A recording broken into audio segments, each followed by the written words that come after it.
Hi hello. ഗോതമ്പ് പൊടി കൊണ്ട് ചപ്പാത്തി ഉണ്ടാക്കി മടുത്തവർക്ക് ഇന്നൊരു സോഫ്റ്റ് അപ്പം ഉണ്ടാക്കാം. അതിൻ്റെ വീഡിയോ എങ്ങനെയെന്ന് നമുക്ക് കാണാം.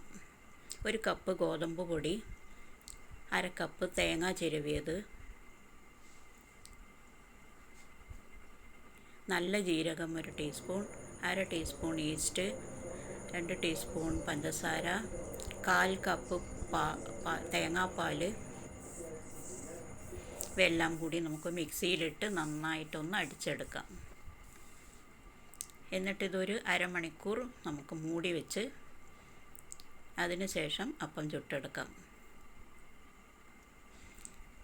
ഇപ്പം മാവ് നന്നായി പെർമനൻ്റ് ആയിട്ടുണ്ട്. ഇനി ഇതിലേക്ക് ആവശ്യത്തിനുള്ള ഉപ്പിട്ട് കൊടുത്ത് നന്നായി ഇളക്കിയെടുക്കാം. എന്നിട്ടൊരു ദോശത്തവ അടുപ്പത്ത് വയ്ക്കാം.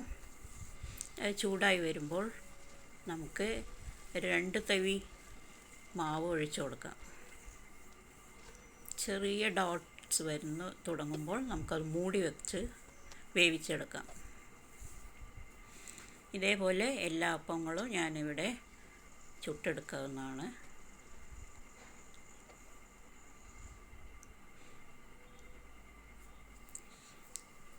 ഇതേപോലെ നല്ല ആരെടുത്ത സോഫ്റ്റ് അപ്പം ആയി കിട്ടും. വളരെ ടേസ്റ്റിയായി എന്ത് കറി വേണമെങ്കിലും ഇതിൽ കൂട്ടി കഴിക്കാവുന്നതാണ്. ബ്രേക്ക്ഫാസ്റ്റിനും നൈറ്റ് കഴിക്കുന്നതിനുമൊക്കെ ഇത് നല്ല ഒരു ടിഫിനാണ്. എല്ലാവരും ഇതേപോലെ ഒന്ന് ട്രൈ ചെയ്ത് നോക്കണം. എന്നിട്ട് ഫീഡ്ബാക്ക് ഒന്ന് കമൻറ്റ് ബോക്സിൽ അറിയിക്കണം.